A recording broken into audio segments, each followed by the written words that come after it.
The power level has been at the center of everything in Lorcana in the past few weeks. We've had a few big DLCs and CCQs, and everything has shifted. There's been talks about bans, talks about the meta being completely broken, healing, fixing itself. Where do we stand in all this? Tonight, we discuss.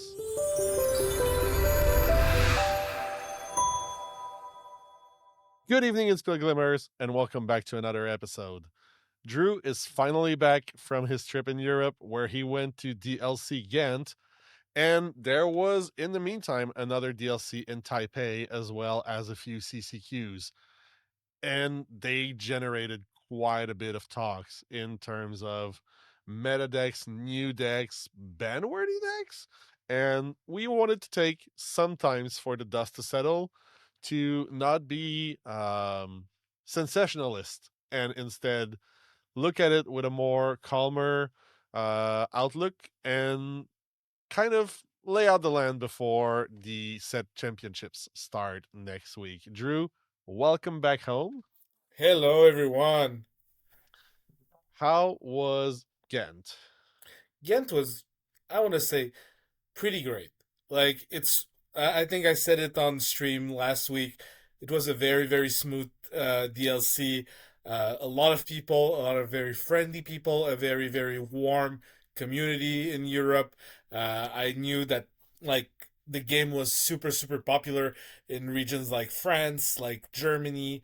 Uh, it was very fun to finally meet some of the names that I see online. I see like in the chats and everything. So it was overall a very good event.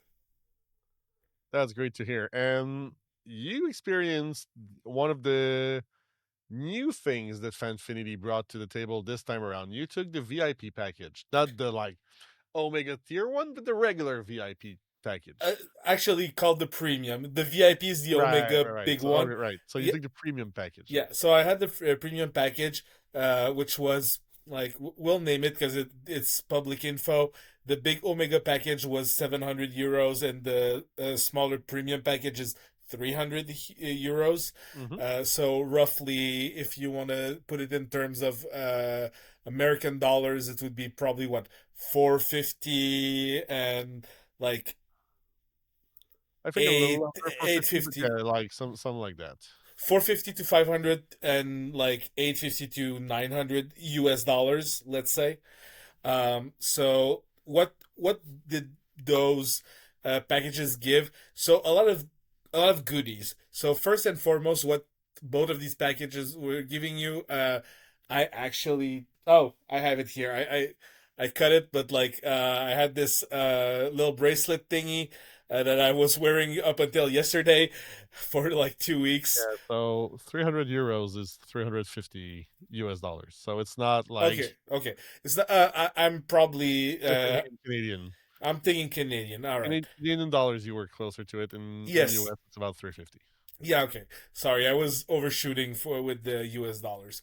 Anyways, so it was giving you this bracelet, the yellow one for the premium, purple one for the VIP. What was this bracelet giving you? So, uh Just gonna cut you off there for a second.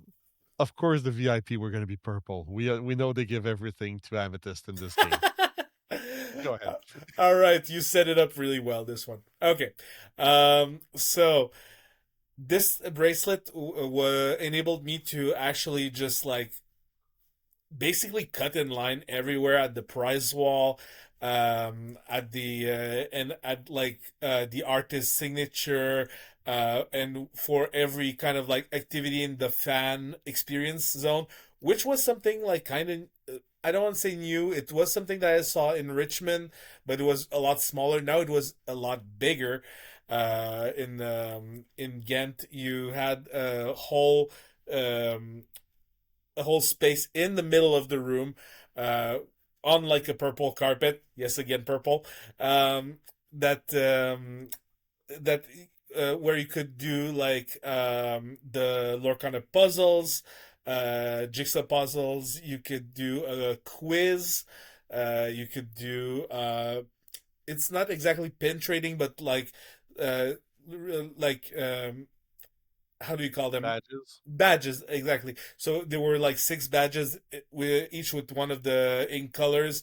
Uh, they were giving you six of the same color. You were trying to trade with people to have all six colors, and a lot more. So you had a lot of fun activities that were Lorcana adjacent, I want to say. Hmm. So that is that. I was talking about the bracelet. So this was enabling you to cut in line for these activities, for artist signature and the prize wall. If you had the VIP one, you had access to the Sky Lounge that was serving food and like snacks and refreshments and everything. So like really the whole nine yards. Like the the price was justified on those.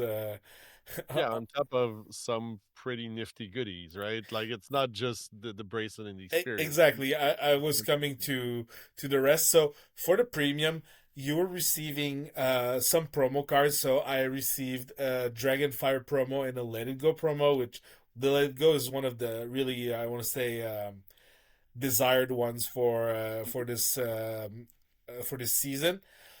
Also, you were getting one of the playmats from the DLC. So these are like the top buck item when you're trying to gather tickets during the side events. So having one given to you, the one of your choice, either Mulan or Simba, just for having the package is really really nice because then you can kind of either take your tickets to try and grind for the other playmat, or just for like a bunch of promos, a bunch of other goodies, the baseball cap or whatnot. Hmm. You were also And receiving for having tried to, well, for having gotten a playmat through tickets in Milwaukee, I can guarantee you that 350 US dollars is on the very, very cheap end of what it costs in terms of ticket value to get one of those playmats. So just that alone easily justified the 300 there. exactly. And then there was the last part that it was not as bright and shiny. We were promised a water ball with the Hmm. logo Lorcana? of Lorcana DLC. Those bottles never arrived to the event in time, so no one got them. First on Friday they told us come see us back on Saturday. We might receive them. On Saturday they said, yeah, we won't receive them. We received an email, every holder of a premium and VIP ticket, that to accommodate us they would give us two fabled boosters, and that they would send the water bottles through the mail to Oh, us. okay. So you're still gonna get the water bottle. I was gonna say like I think it's worth a little bit more than two fabled boosters. Exactly, but the thing is, like, we're gonna get the water bottles eventually. Yeah, yeah, yeah. Well, Like the magic of the Soon worldwide trademark. mail. Yeah, yeah. So and yeah, VIP was giving you. I was saying for premium, you were getting one playmat. You got for the VIP, you were getting both playmats. Uh, A and backpack. you were getting a really nifty backpack, the really good quality. I think it was Timbuktu backpack, like really good quality. People were really running after those at the event.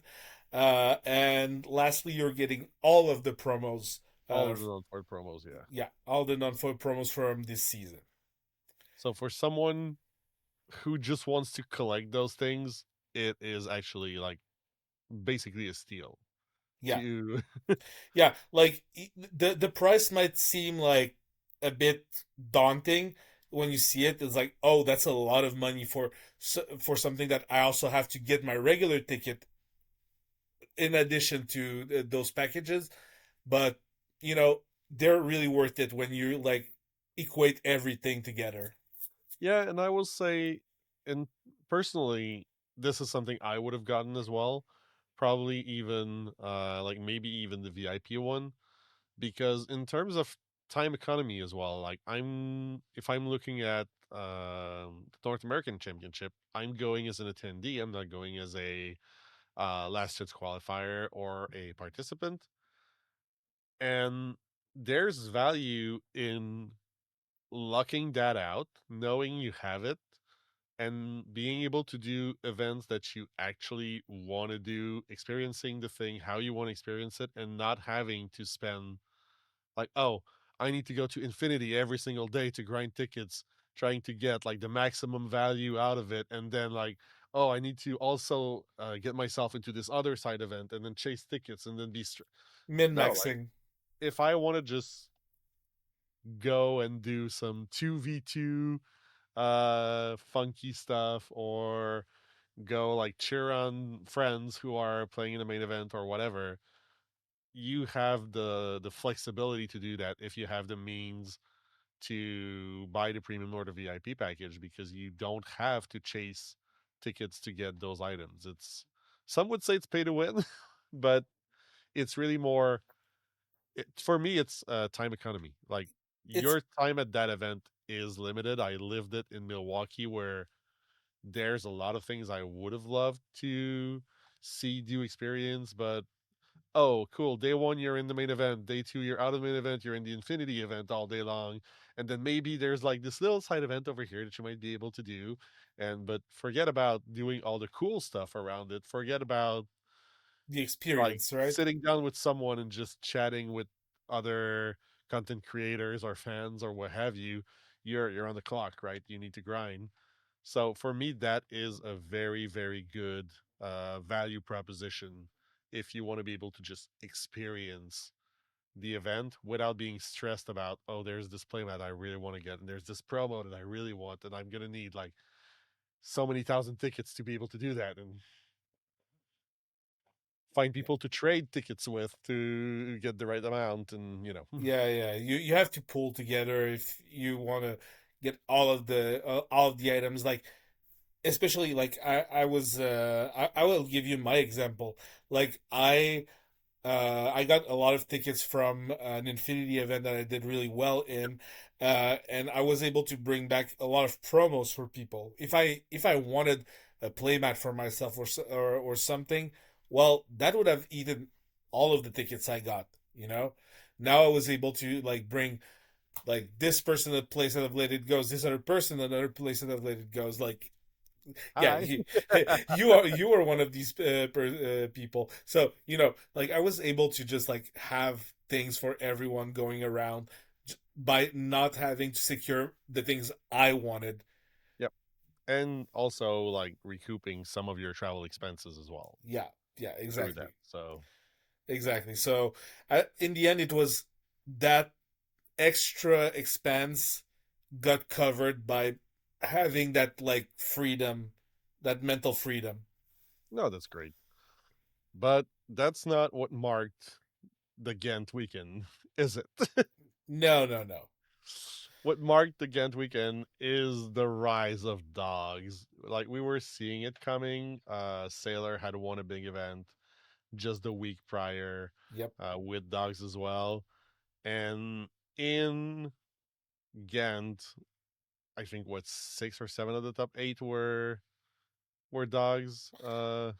If you take both of the top eights of like because there were two Yeah, brackets Friday and Saturday. like we remind people that it was 4,000 people, so 2,000 people flights, one on Friday, one on Saturday. If you were looking at both the top eights, I think dogs was I think it was six in one of the top eights and five in the other, or something like that. Maybe a little less. I think it was actually nine out of the 16 or something like that. Something similar. So it was really overwhelmingly present in terms of dogs, and people got scared. Like, a lot of people were like, okay, dogs is too strong, we need bans. Oh my god, ban tramp, what are we gonna do? And my take, looking at all that, was we tried nothing and we're all out of ideas, because most people knew the dogs was gonna be there, knew that it was gonna be a threat, and changed absolutely nothing. Still brought Blurple, still brought Purple Steel, being like, oh, the others are gonna take care of dogs, and I'm gonna take care of the others. So I'm gonna be fine. I'm gonna be the big brain player who like beats the people beating dogs, except no one brought decks to I'm beat two dogs. steps So, ahead. yeah, except no one was just one step ahead. So it was dogs and people beating the decks that beat dogs, and yeah. Like I can even show you like here on my phone. You see my post on Twitter where I talk about an eventual ban, and like I'm never one for a ban, never, Mhm. ever, and that's what I'm writing there. But I was like, I won't, I wouldn't be surprised. And that was like on the moment. I wrote that I think either Sunday very late. Yeah, Sunday very late, exactly. Not even on Monday after like simmering down or whatever. It was just like, oh, I'm seeing Zan winning this event. Yeah, let's talk about the tram ban. But the reality is, yeah, no one really tried beating dogs at that event from the decks you were looking like. Blurple was literally the set 10 Blurple with Let It Go slotted in, and sometimes like a few Tigers or something. Yeah, But there was no change to address dogs there. Blue Green was there to beat Blurple. Like but have everyone, like blue green has an awful dogs matchup, so yeah, they were all in a really really big like, oh, let's defeat the decks that are gonna defeat dogs mindset, and just got completely under by like the dogs deck that were there because they were like 15%. yeah, like the big deck in both events that was like 25% of the meta share was purple steel. Yep. And like purple steel, like I saw a lot of them on the tables. Personally, I played against zero of them in 13 rounds, but like we're not talking about that. So it was actually 10 out of 16 if you look at the two top eights, by the way, Yeah, for okay, 10. I said 9, it was 10. but when you look at day two, the conversion rates were not that incredible for dogs after day one. Like they were between 18 and 22%, I think. I Like th- they were the best conversion rate in one of the brackets and like the third best conversion rate in the other. yeah. So going into day two, they were not even overrepresented. Like they were about the same percentage as they were in day one on both sides. They were just really good about against the other decks that made it to day two. And Yeah, that was exactly. the problem of Ghent. Yeah. So that's why like dogs kind of it seemed like dog was going uncontested in the whole event. That's why there were so many of them in the top cut. But still it raised a few eyebrows and like it looked concerning. You were looking at the grand final of Zan against I don't remember their player's name. I'm sorry about that. It's listed as Dada one I in. think it's like Daniele or something. Okay. But so like it you were seeing the power of the deck. Like literally they were just for 5 games they were just kind of ruffle stumping each other like one-sided style every game. So Yeah, the deck has good matchup. It's really strong, that's for sure. My main concern when people were addressing a lot of the talks about banning tramp and banning like hitting dogs with a ban is that the problem still wasn't dogs. Like the yeah. definition of a deck or a card that should be banned is that it's meta warping. And in the case of dogs, it was the opposite. Dogs was not and still isn't, well, it's starting a little bit, but dogs was not warping the meta because anything that beats dogs folded to Blurple, and people were more afraid of Amethyst than they were of dogs. So no one was taking for dogs because Amethyst was still the big bad, the thing you gotta fear. Well, Like yeah, that's a great transition to what happened in Taipei the weekend after, right? yep. So we had afterwards Taipei to happen, and then dogs were not there. Well, they not that they weren't there. but they They definitely were in the top two. Like they didn't win the event. They weren't in even the top four. I think I'm looking no, it's at the it's list all right now. Blurple and Ed. Yeah, So Ed was on blue green. He won the event yeah. on with DLC that. DLC Taipei. Like there were two in the top eight. Yeah, that's it. And Two dogs in the top eight. Everything else, one steel song, three blurple, and one blue green. So and I have to take like a few seconds if you have the opportunity to go back and watch that top eight, like the whole thing, because like I was with family, but I still had like my phone on the side. Like we were having dinner and like we're just chilling around, but I still had like my phone following like the event with the corner of my eye, and like I watched the game of Tiago against Ed. Tiago was on dogs, Ed was on blue green. Also, like that final, like the whole top eight was really, really good Lorcana gameplay. I like it was very fun to watch as a competitive player. Like if you like high level play and good quality play, go watch top eight of DLC Taipei. Very good. but also one thing we saw that allowed that is that people actually started answering dogs. So we started seeing decks build to work around dogs. We started seeing actual changes in lists that are able to deal a little bit more efficiently with the deck. And surprise, surprise, when you take against a deck, you're able to beat it. like it's a lot Gasp. more fair.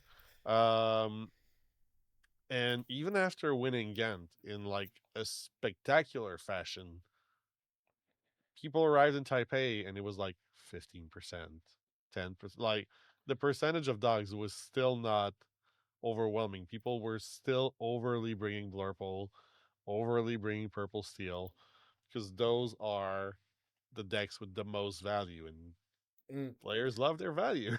And that's the thing. Also, like I if I can coin, like I can give my 2 cents on that. Talking to like really good players, especially Sailor, who did really well with the deck. The deck is hard to pilot.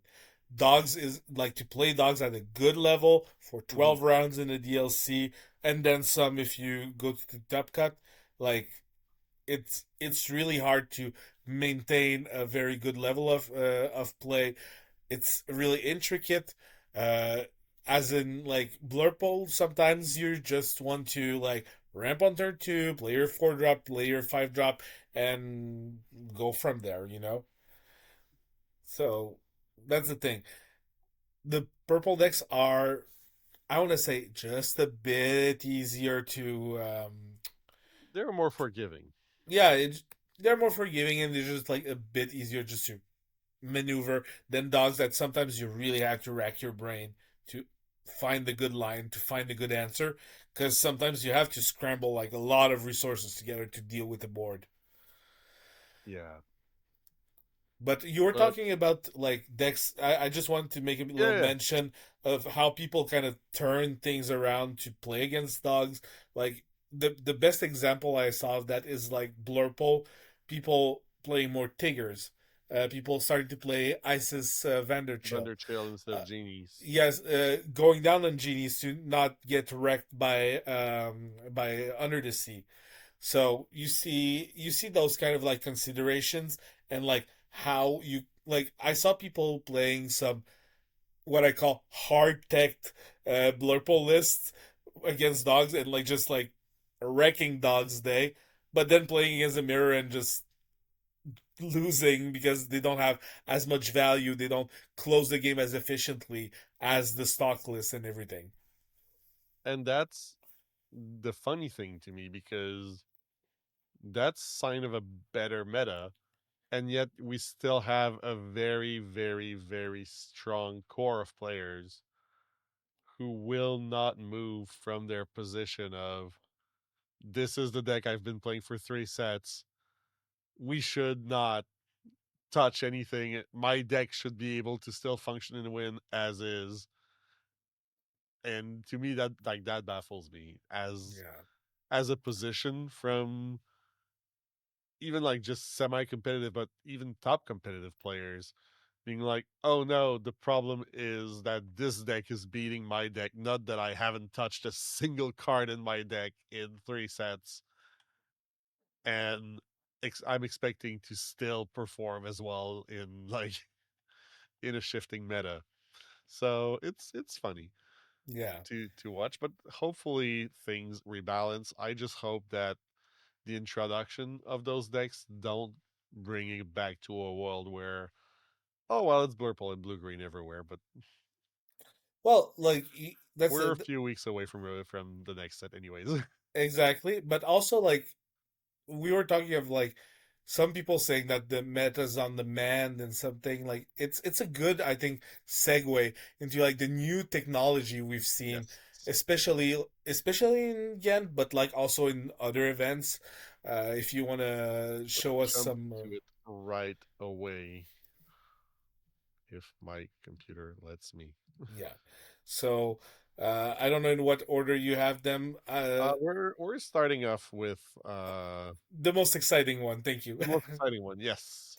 Yeah. So, I was actually talking with Diego about that deck when we were playing on Saturday, and I was like, "Wow, I tried to make this happen at the beginning of the set and couldn't figure it out, but this is exciting, very exciting." And he was like, "Yeah, man, it's like you play good cards and like you get there. It has a good dogs matchup. It's fine-ish against Blurpole and Purple Steel. Like good enough for me." And more importantly, it's playing one, two, three, four, five, six, 7 new cards. A lot of new cards. It's a new deck. Like it's actually not just, oh, we took the shell that we've been using for 3 sets and just put one card in that's a reprint. Yeah, that's fair. Yeah, yeah, yeah. No, I love Ember Steel songy kind of vibe coming back, and the angel just doing a lot of work. Yeah. Well, that's the thing. That when you're on the draw, that angel enables some crazy plays. Like being able to just have the steel angel on turn two against dogs, or just a Chief Powhatan against purple decks. That on turn two, I mean. Yeah, yeah, That's turn two. really, really cool. Those are big bodies for turn two for sure. And if not, you still have Rhino that's available. You like on turn three, if you're a little bit later, you can have the Stitch Carefree Snowboarder coming down. Well, you can turn three Goliath. snowboarder on the play Yeah. And you can turn three Goliath as well, which is on the something draw. really funny. Yeah, on the draw. You can turn three Goliath if you Angel into Willow into turn three Goliath. And that the purple deck will not find this funny. They'll be like, "Oh god, I have That's to not gonna deal be with their that." kind of joke. No, they're going to be like, "Oh god, I'm losing so many cards like right now." No, it's the Yeah, deck I've is actually really. played that, and it's really funny to like turn three Goliath someone and see them look at their head and be like, What do I want to dump? "Goodbye, my cards." Deck is really cool, and again, congrats to Diego for making it to the top eight of his Out of bracket. bracket. So top 16 overall. And at the same time that that was happening, there was a CCQ happening stateside that was won by Amber Steel and a very similar list. Yep. So show your duns. Sky, for those who know him, won his CCQ at CCS. So that's a lot of C's, but whatever.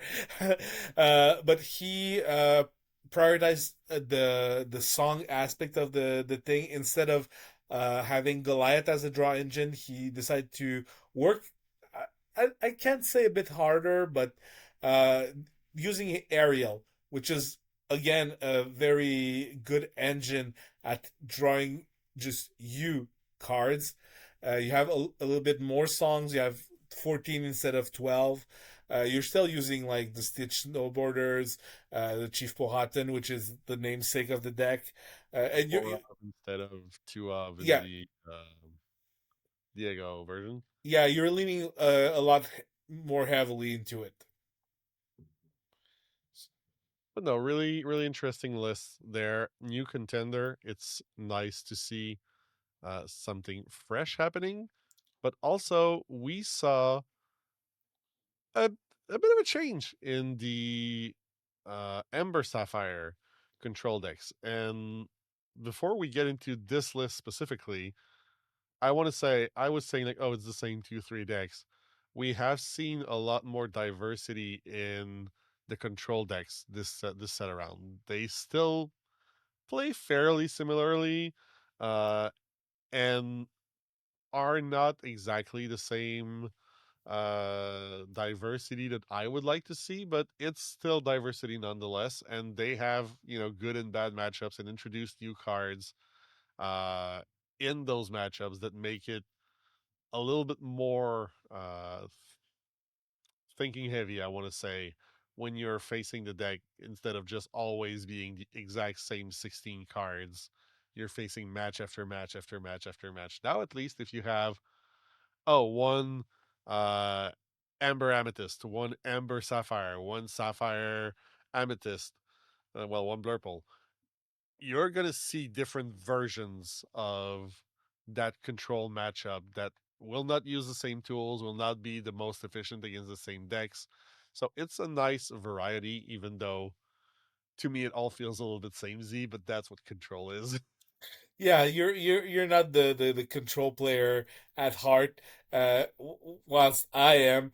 And this deck really excited me before going to Ghent. I considered bringing something really similar to that. Well, you are kind of right saying it's samey because we have like a grand total of four decks that kind of use the same blue shell to get the value and get that control game going. So we have this deck now. So blue yellow. You have Blurple, which tends more around the value mid range. Uh, And is the least blue of them all. Like, I looked at more recent Blurple lists, mhm. and like, let's take the Aladdin's Final Wish one Uh-huh. that did really well in Taipei. And like, the blue is less and less and less there. It's Sail Tipo, Hades, Let It Go. And Yeah, like, yeah, sure, there's Basil that you could literally replace by 1,000 cards in purple, but it's with less the and less of a blue octopus. deck. You can have the Yeah, octopus instead. yeah, you can have the octopus, you can have the palace guard, you can, like, there's options of what you could put there. Yeah, yeah, yeah. But So yeah, it's like less and less blue. So that's the least blue of the blue shells. yeah, exactly. So I and then I was naming uh blue green, Yep. which is a really blue deck. Like blue yellow and blue green are the bluest blue Yeah. decks. So and that's where you really want to have that ramp that slow ramp strategy. And Whereas blue, lastly, teal, and purple are more leaning heavily into their other colors with the blue support. exactly. So, and then we have my dear baby, Sapphire Steel, which is I want to say it's the most like balanced deck between the two colors. Like it's really like equally a blue and And steel steel. shell. So that's it. So we're just gonna talk about this deck just a little more. So Because I was surprised to see Mufasa. Oh yeah, but Mufasa is great. So what you need in that kind of deck, because people were trying the Black Cauldron from last set from Mhm. Whispers in the Well, which is good. The thing is, it's quite slow. As in, Mufasa really just runs away with the game. The as soon as you get to I'll use the magic term for it. As you get to untap with it, you just run away with the game, straight up with it. As with the cauldron, you have to set it up. You have to put something in it. You have to reanimate the thing, and you pay every turn for it. With the Mufasa, you just have to keep your hand up and be able to just spew out like threats and removal and everything. I'm So, still a little bit like I haven't watched a lot of games of it, and I know the deck is doing well, so I'm not going to argue the people playing it. I'm just surprised that in such a like Sapphire environment where almost everyone's gonna have 480s, four let it goes in their hand, that this thing is able to stick around one turn to do its work. well, that's the thing. Like you're presenting a lot of things like Pete, like Moana, like your Hades, like your Stitch Surfer, and they have to deal with it. So at some point, they will be out of removal, and you get to stick your Simba like at the very end. And also, if they are sending your Hades into the inkwell with their Well, own yeah, it's Hades, ramping you for Mufasa. well, it's ramping for Mufasa, and also you can recycle your Hades if Mufasa brings it back to your hand. It's Yep. random, right? But that's Who very doesn't cool. love a good casino? Oh man, you're talking with to the guy that's been playing Headless Horseman for like 2 sets now. No, I know. But more importantly for me, one of the really cool techs of that deck is Cuddle. That Ward 5/5 is a pain in the butt for a lot of the decks currently because we're not used to seeing Ward characters anymore. And apart from like a well timed Demona or something, he's really hard to remove as a two quester with 5 willpower. The cat cannot get rid of him. World's Greatest doesn't get rid of him.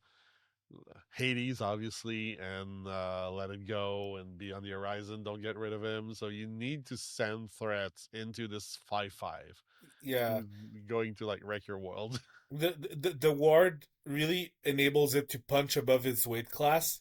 Yeah. So, and that's the thing. I had seen people including it in like blurple lists, and I think the technology was really interesting to beat the mirror. For sure, it's like probably too slow for the Against dogs. dogs, it's definitely slow. Yeah, so that's the thing. And even this against dogs, like you have one spooky side, and even then, dogs sometimes like you spooky siding them. And if not, you're kind of hoping you're dodging dogs here. Well, I'm just gonna stop you Yeah. for dogs never like you spooky sighting them. I played a lot of games while we were watching the finals to prepare one of our friends for the CCQ coming up. He Uh-huh. was he was considering playing dogs, and Sailor was like coaching him a little bit on the side, playing the lines, and he's like, "Yeah, spooky sight is probably always the end of the world when he does it, but." Depends when you manage to do it, right? Because they're still able to like Trem turn 3 and Lady sometimes turn 4. Like they have ways to be a little bit more resilient if that's all you have. Yeah, yeah, yeah, for sure. And then you unlock their ink. So if they're able to like redraw into nannies and stuff like that, they're able to rebuild fairly quickly after a spooky sight. Exactly, exactly. But, you know, also you have to consider that you might have a very good sequence of Spooky into Hades into probably the Yeah, no, backup exactly. That's Raging why I said Storm. if it's your only like solution and you have nothing else on board and all you have is like, oh, I spooky sight you and then there's still another 2 turn before I do anything, might not be the save yourself button that a good old turn 4 Rat of God might be in Magic. No, exactly, exactly. And And then, finally, there's this deck that came out of Ghent. yeah, so this is probably the lowest performing one, but also I want to say the one that got the most hype. There's Uh, definitely a lot of buzz around this deck right now. well, people really wanted like red to be a color, and this is a mostly red deck. Hmm. So it's like it's a really cool, grindy. I want to say greasy mid range deck. I call it greasy because you get like a lot of value when you get to spin its wheels with the what do you call it? The Webby's Webby's. Diary. Yeah, Webby's Diary, exactly. And your boost characters, you get to draw like a million cards, literally a million cards if you get there. You saw it on stream last weekend. There's one game where Drew managed to do that, and you could really see all the potential value of this deck when uninterrupted. Yeah, no, the deck is really able to do some cool things coming from the color that everybody kind of like scoffs at nowadays, which is like you're playing all the best red cards. Maybe they're not as good as the purple cards or I don't know the other yellow cards, the blue cards and whatnot, but you're doing some solid work, especially against dogs. You're playing the best card against dogs, which is Headless Horseman. Yep, Headless Horseman, and basically everything in the deck is resilient to Under the Sea. So you skip the removal, you have really big threats really early. You're able to horseman them. You're able to like ghostly tail to tap all their stuff down. This deck can really be a nightmare for dogs when it comes out good. The, After looking at it a little bit more since our play, there's still a few things there that I'm not fully sure what their place in the deck really is, apart from, well, it was inkable instead of uninkable. But it's definitely an interesting line, and big fan personally of the Scrooge McDuck. and I have to say, like, there are ways to tinker about with the deck. Like I saw people have putting some locations in there to have like early early game presence on the board instead of like the Tinker Bells and stuff like that. Oh, Like what I saw was more the graveyard where you can send all your characters to like put a ton of cards under it and then draw with the Webby's Diary when you're doing so. And then afterwards, once your if your hand is empty, you can just take one turn where you put all the cards from the graveyard into your hand for a refill. that's another tech. I saw some of the decks running the Wreck-It Ralph, the new legendary from this set. Like people are trying stuff just Yep. like the deck is not set in stone. Lucas Copa did quite well with it. He did top 128 in his Yep. bracket from Says here 96th place. yeah, exactly, 96th place in the Saturday bracket, so the one the event I played in Ghent. So yeah, it's like the deck is quite like exciting, I want to say. No, for sure. And um as a big fan of Ember Ruby, it's nice to see a list at least do something Yeah. in there. Still plays for tweaking. We'll see us as well post rotation if like this is a shell that keeps most of its tools. It loses the shark, but the shark feels like almost the worst card in the deck at the moment. It kind of does. Like it falls to Hades, falls to Let It Go, which are cards that we're keeping post rotation. It folds to World's Greatest, which is something that Ember, like other Ember decks, are playing. It comes at a time where like this does like sure it can exert some characters with Elsa and Ghostly Tales, but at that point, is that really what you want to do versus playing the 5-drop Tinkerbell that is going to exert a character with 2 or 3 or less strength Wow, and will coming earlier. So I'm looking at the list like closer, and like it's actually rotation proof except from the shark. yeah, except for the shark, that list is rotation proof. Sheesh.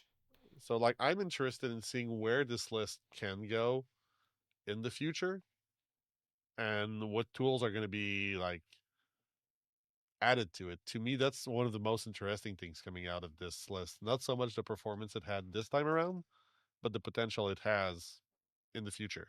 Yeah. Well, again. You're all over the place with the nice segues today, right? Like I we want to talk about the future. Like is like we talked about the metagame and the new technology that came out of the woodshed of these big tournaments now just before set championship month. But also the last thing we have to kind of address before we talk about that is like the kind of elephant in the room with the talk that everyone was having post Ghent, and we touched upon it like a little earlier. It's should we ban stuff? Either tramp, like people were screaming for a ban of tramp, seven in dogs, but Mhm. also and then you kind of had to spin the discussion of like, okay, if you're doing that, what are you banning in amethyst? Because you And that, have to like, like, if you remove dogs, like, it's gonna be blurple everywhere, all over again. Like, yeah, exactly. And then like, if you're hitting on purple, probably you should be hitting on sapphire. Like, are you banning like the two are you cost ramp? banning? Yeah, are you banning Elsa, Sail, Tramp, and something else? Like, this is starting to be fairly large. And But more again, importantly, they're all cards that rotate in one set. exactly. That was like the main point about it. I think we touched upon it in our stream a few days ago. So it's all like we're gonna see all the dog package rotating out, not just the Tramp Seven, but also like all of the ladies Yep. and the other tramp, the two costed tramp. You're gonna see Genie rotating out, Elsa rotating out. You're gonna see Sail and Tipo rotating out. I mean, if So we take like a Blurple list, right? Basil is rotating out, Tipo is rotating out, Yago's rotating out, Elsa's rotating out. Well, Hypnotic String, nobody cares about it. Sail's rotating out, Into the Unknown's rotating out. Like, this is a huge hit on your typical Amethyst slash Blurple list. And it's gonna be, I think, good. Because I was having this discussion earlier with someone at our locals. We're still living in a what I will call a botched year two. Well, year three, but season two of Lorcana competitive, where yes, we didn't have enough DLCs. We've talked about it in length, but it also shown with the hasty rotation that was not planned in the set design. We're still seeing cards that were probably meant to interact with the early games design. That's why we have such a weak red, because red was so strong, having the big Maui, having Be be Prepared, paired. having the Sisus, having so when you look at it in its bigger perspective, like Infinity, yeah, it makes sense not to give Ruby even more tools to do stuff. But we're still in that year following that unplanned rotation that kind of broke everything. And I think that until that next rotation happens and we start really seeing sets that were planned to be in part of this rotation, there's no escaping the fact that it's going to be a little bit janky. Yeah, it's gonna feel a bit unsettling, I want to say. Um, I was looking at a post today that I saw on Facebook, someone that like exhaustively took all of the cards that were remotely playable I saw that as well. yeah, from that second, I want to say block, that second year of Lorcana, so sets 5 to 8, and like doing a Dreamborn sheet of them all, of what was What's going going to away. go? Yeah, what's gonna go. And like I was like, I don't want to say surprised because like we named the usual suspects, like the purple cards that are going away, Genie and Elsa, and whatever. Also, like what was really interesting to see is we haven't seen dual ink cards back since set 7 and set 8. Yep.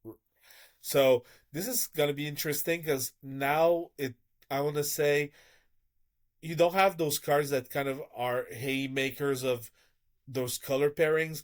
The only cards that ended up being played uh, at large is the dogs cards, Into the Unknown, and the Giant Cobra. Yep, that's about it.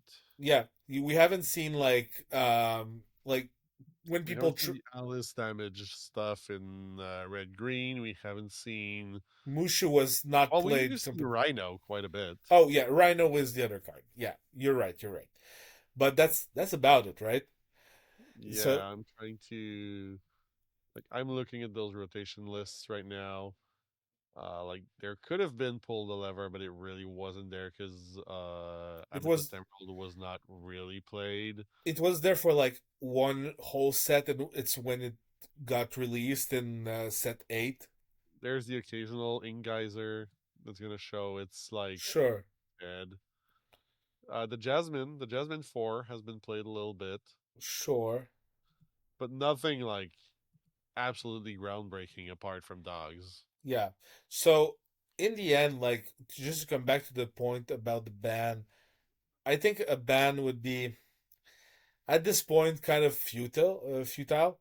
Yep. Like it's like we just have one more set to tough out, and that set is gonna be have a big focus on Infinity. Competitively speaking, we mentioned it in the stream a few days ago. Like the only time we'll have to play core constructed will be at set championships for Wilds Unknown, and that's about it.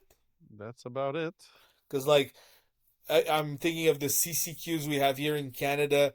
They're gonna be Infinity, uh, following the release of Wilds. Same thing for Indianapolis and Just Dortmund. quickly, while you say that, like I'm just gonna go through the. There's Troubadour. Sure, there were definitely cards that were played. Like Penny was played in set 8 before rotation, and stuff like that. But no, like what strikes me the most is how different some of those decks are going to be and how not that different others are going to be because we're seeing already some of the Ember aggressive decks get away from that package. Like if you look at Ember Steel Aliens, getting away from a lot of that, getting more and more rotation proof, no necessarily no daisies and stuff like that.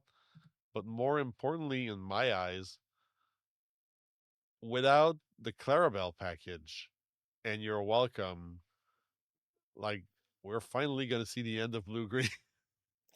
Yeah, I know how little you like that deck. Uh, That's gonna make my day. But seriously, this I'm looking at this list, and blue green is gonna have a really hard time because all of their main tools are going to rotate out. They're losing the Clarabelles, which is their main draw engine. They're losing the Bend to My Will and the Ingeyser, which is how they stabilize or win the game after refilling the hand. They're losing your welcome. So it's going to be really, really hard. But at the same time, other decks are losing Go-Go, which is one of the big finishers in Emerald. So I heard so many complaints about Go-Go not being a fun piece of interaction, like people being very happy about it going away. So, I mean, it's the thing is with all the strength our control decks are have in Lorcana, you kind of need gotchas to be able oh yeah, to close out the games because if not, well, either you win by turn 4 or you lose. Because once a control deck is fully equipped, if you don't have the burn version of gaining lore on play, you're never gonna outvalue the control deck without playing a more controlly deck, which leads to like an arms race that we've seen recently. yeah, or just like slugfest of I'm going slower and slower and slower, and And then they're losing Amethyst Chromicon, Honeymaker, Honeyweather, the White Rose. So even Burn is losing its tools in this like in this rotation. It's going to be a very different Lorcana into sets times. I'm actually so excited. Like, as I was telling people when I told them that I was getting my tickets for the Paris LCQ, I was like, I'm so excited to play that new format post rotation that I'm gonna go play it overseas again after Yeah. playing it in California. Oh no, I agree. It's going to be, I think, a very very interesting format post rotation. The question is, how much damage will that last year have done? We are seeing the strain on a lot of competitive and like casual players uh, of this format where nothing has changed in three. Well, it's starting to change, but it's been very samey for three sets now, and the toll is sadly starting to show. Oh yeah, I've seen people dropping out or just showing less interest in competitive Lorcana and just not showing up at league or showing up like once every now and then. And like it saddens me because I think it's still a great game. I understand why it might be less appealing to people that don't have the same, I want to say, tendencies as I do, which I'm like, well, I'm like super spiky and everything, so I'm gonna like grinding a format and just like learning the intricacies. But some people are just there to have fun and not overthink the whole thing, the whole thing, and jam some games and they will want diversified play experience, right? And I will say it is, at least locally, it's showing. This set, we've seen less people for sure, but at the same time, the people we've seen, like, I'm very curious to see how the set championships will go because there's basically almost no blurple, almost no dogs, almost no purple steel. People are exploring the field, people are playing stuff that they want to play, and it's making for a lot more interesting league nights because you're not playing like, oh, the blurple mirror 3 games in a row again. So I'm happy to see this. I'm very curious to see how, now that it's going to be set championships, there's going to be stuff on the line, how some of those people are going to rotate to meta decks or just use what they've built. But it's interesting to see the local metas shape up accordingly to the fact that everyone's a bit burnt out right now by the state of the metagame. Yeah, yeah, I agree with that. And like, and even there, like you were saying that that kind of environment took a toll on some people locally, but even there, we can talk about like we have a CCQ coming up like this weekend. So we're at the end of March now for posterity. So we'll have a CCQ in a few days, and like that event sold out like almost before it was announced. We'll not talk about this, but like it's still it will be full and people will be excited to play. Like people want their spot at Continentals. I know a lot of people of the really enfranchised community from around our parts that are going to be coming in California for the championship. So Oh yeah, no, it's gonna be a blast for sure. Speaking of that, has it finally sold out? I think it has. Europe. Yeah, because like it was the only one, both Dortmund and Paris, that still had tickets available anywhere to do. And that was kind of a first. to be honest. Like, I don't expect Indianapolis to not sell out. Hmm. Uh, like next week when it goes on sale, uh, or in 2 weeks. I don't remember when it's going on sale, but whatever. Like, I'm expecting Indianapolis to sell out. LCQs in California sold out like quite quickly. Yeah, So no, it was a lot faster than what we've seen over in Europe. I don't know what is driving this skepticism, I want to say. I just think like it's a lot of, how can I say that? Like the LCQs are a very hostile field, I want to say. We've talked about it at length with other local players. One of my good friends actually calling out Ravensburger in their Discord about it, of like the initial intent for LCQs was to not give any pricing Yep. whatsoever, except for the invite for the 6 O's, which now they kind of backtracked and it's unclear if they'll give something, whatever, whatever, whatever.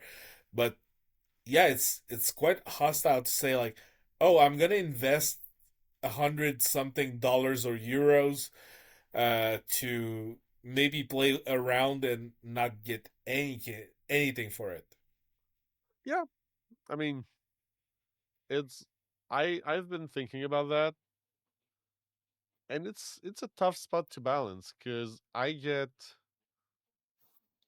the the want, if you're going to do that, like to get there to participate into this LCQ, for it not to be wasted time. Mm, But at the same time, it is a last chance qualifier for an event. It's not the event. The event is the Continental Championship, and what you're purchasing is your chance to, while you haven't made it through the regular regulars. DLCs and CCQs and stuff like that, to get your spot. So it shouldn't feel like you're gonna get a ton of rewards for just being there, quote unquote. But like it's gonna suck to be 5-1. I'm not gonna sugarcoat that, but you kind of registered into trying to make it to the Continentals, not into enrolling into this side tournament. So I can see the way Ravensburger looked at it at first, but I also recognize that, if you're that person who goes 5-1 and gets nothing, it's gonna be heartbreaking. Yeah, well, that's the thing. I think, without starting the debate here and not going at lengths about it, it's just that last year they were giving something Yeah. no matter what point in the tournament you were getting. Like, they were registering you into another event if you were losing in round one, two, or three. And if you were losing in round four, you were getting like some goodies. If I remember, it's promos, and you were getting more promos if you were losing in the finals, and also you were getting to play in the redemption event on Sunday. Hmm. So that was like, you know, that's the kind of, I want to say, sugarcoat that doesn't cost a whole lot to for Ravensburger to do, and will at least be less of a feels bad. But at the same time, isn't it too generous? I don't know. It's Like like, it's the question asks itself, because again, the event is not the LCQ. The event is like the North American or the European Championship. I understand that. Like, And if you're getting like, oh, I went, four and out, and I got like $400 of promo cards and a pin and like this and that, and it's like that wasn't even the event. Like yeah, it was not even a side event. It was you trying to get into the main event because you didn't make it before. you, you're probably right that it was a bit too generous on like the promo side of things for last year. But The like, should thing, there be takes? Probably. oh yeah, like give you a few ticks, or or at least just like the redemption tournament and Yeah, whatnot. That's totally fine. like there's probably something that can be done, but when I look at how it was done last year, I understand that they really wanted people to be able to get there and to do it, but it felt like if you were already invited, you could almost just say, "Hey, I'm still going to do the last chance qualifier just to get the goodies if I'm doing good," because it was worth so much what they were getting. You were prohibited from doing it. I know you were, but that's the point. Yeah. Like, okay, so you already have your invite, so this guy who doesn't have it might get more stuff than you in the main event by doing a side event and losing. Well, it's not that easy. Like, No, it's not that easy, but you get what I mean. Like, yeah, I understand. But no, that's the thing. Like, there's a balance to be struck, and I think that the original offering for this particular LCQ was a bit too steep. So that's why people were reluctant to buy tickets and whatnot. mhm. But still, it sold out, and like we knew that it would sell out. Like it was Oh yeah, not it was not gonna be full. exactly. So we'll see how that turns out for the people there. I'm going to be there as an attendee. You're going to be there as a participant. So neither of us is going to be in the LCQ. We're Well, going to have this Friday off. yeah, that's the thing. Like I'm gonna have to live the LCQ experience 3 weeks after. Yep. And we wish you're going to get there, to be honest. Like, Oh, I'm gonna do my best, but that's my thinking. Is like, oh, we'll have tested a whole lot for our championship, so I don't want to say it's a head start advance on the other participant in Europe, but just like a good muscle flex. oh, it's definitely good practice, and you're going to come in like ready and with real world experience Yep, into this event. So best of luck. We're going to follow that. We're gonna follow the CCQ next weekend, where you're gonna be participating. yep, Uh, you can watch it on either Inkborn Heroes in English or Les Uninkables in French on Sunday. If you want to watch it live, we're gonna do some coverage afterwards on our end, obviously. I'm gonna try and snap some pictures or some videos from there if I get the headspace for it. But Yeah. But focus on winning the event. You already have your invite, but there's still good prizes and goodies to be had. So I'm just there to funnel some friends. go have fun. And to everyone else, thank you for being there. Thank you for staying till the end. This is the best thing you can do to support the channel. We will be back with more content, more lives on the weekend. But until then, keep questing.